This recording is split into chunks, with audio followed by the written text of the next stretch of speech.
Hello, my book host. By popular demand, here's the riveting video of how to clean your sewing machine. This is going to be how I clean my sewing machines.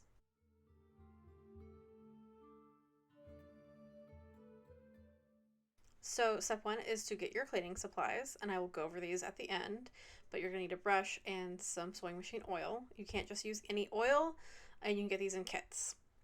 You need to check what your manufacturer's actual instructions are for cleaning your machine, but this is how I clean my machine. I just use oil and my little brush, and I put a little bit of oil on the brush, and I very, very gently clean out all of the lint. So there's going to be a ton of lint buildup. Threads sometimes are just stuck under here.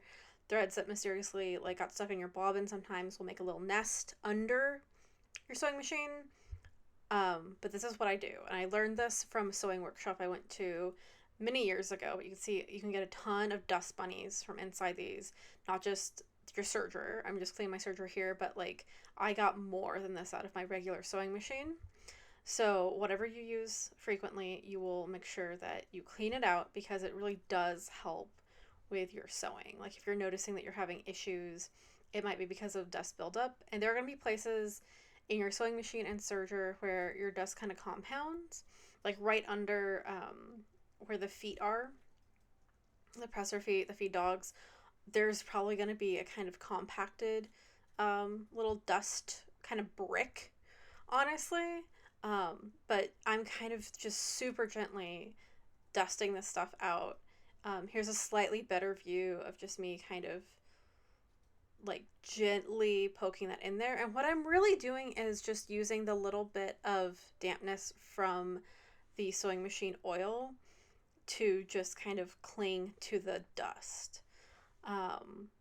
Obviously, if you have a machine that has electric parts and everything, you want to definitely read your manufacturer's stuff on what to do and avoid, messing with that, getting any of that wet.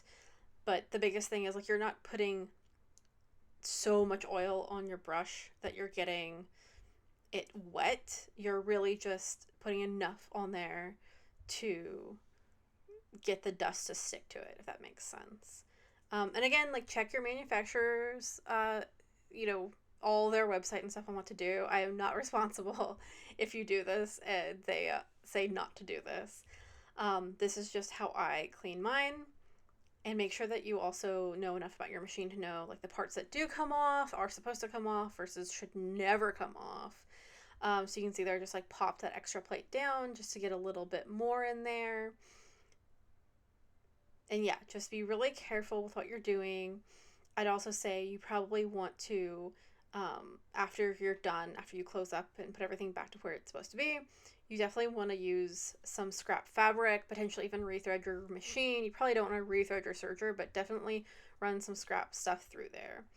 And in terms, again, of what you need for this, they usually come in kits. So you can see I have the little brush there, and then that little tube came in a kit. You can get a refill of sewing machine oil. And it's a specific oil, and again, check your manufacturer's stuff on what to use. Anyway, thank you for watching.